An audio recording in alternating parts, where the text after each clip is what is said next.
আগামীকাল ভোটার তালিকা প্রকাশ, যাকে বলে স্যারের রেজাল্ট আউট। আপনার নাম থাকছে তো? কাকদ্বীপ থেকে কোচবিহার, বাংলা জুড়ে এখন কি হয় টেনশনে বঙ্গবাসী। কি বলছেন তারা? পাবলিক পালস বুঝতে আমরা একেবারে রাস্তায় আপনাদের মাঝে। দেখুন।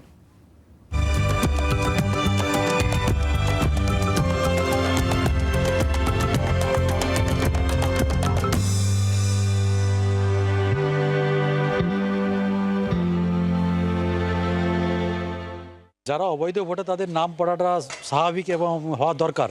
আসল নাগরিক যারা তাদের তো একটা প্রুফ থাকতেই হবে, যে সম্ভব নয় এটা বাইরের দেশের লোক এসে এখানেই করবে, সেটা আমরা চাই না, কখনো চাই না।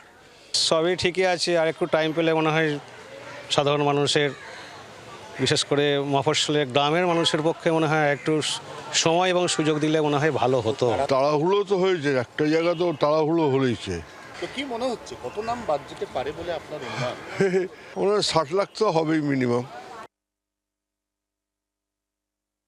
কোনো তাড়াহুড়ো হয়নি, সঠিক লোকদের নাম বাদ গেছে।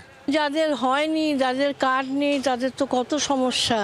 আমার তো মনে হয় ঠিকঠাক হয়েছে। এখন যদি এখানকার সরকার যদি তাকে সাপোর্ট না করে, কি হয়েছে? বাইরে থেকে এত লোক আসছে, এখানে আমরা নিজেরা খেতে পাচ্ছি না, অথচ তারা খাচ্ছে, তারা এই ভাতা পাচ্ছে, তারা খেয়ে যাচ্ছে। কি মনে হলো, তাড়াহুড়ো করে হলো না? না, আমার একদম কোনো প্রবলেম নেই, সব ঠিক আছে। আমার নাম উঠে গেছে ফ্রম ফার্স্ট লিস্টে উঠেছে।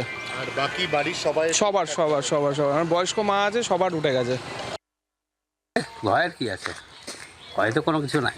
কেন ভয়ের কি আছে? সবার যা হবে আমাদেরও তাই হবে, সে চিন্তা নাই।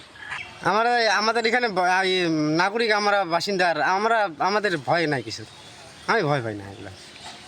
কাগজ জমা দিয়েছেন সমস্ত? জমা দিছি তো। কোনো হিয়ারিংয়ের জন্য নোটিশ এসেছিল? না। ভয়ের কি আছে? আমরা তো এই দেশের নাগরিক এবং হেয়ারিংয়ে কোনো ডাকডুক পড়ে নেই, আমাদের তো ভয় নেই কোনো।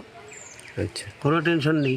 চিন্তা ভয় অবশ্যই, যে ভারতের নাগরিক হয়ে যদি নাম লিস্টে না থাকে তাহলে ভবিষ্যতে এরা কি করবে, সুযোগ সুবিধা সব কিছুই পরিবারের থেকে হারায় যাবে।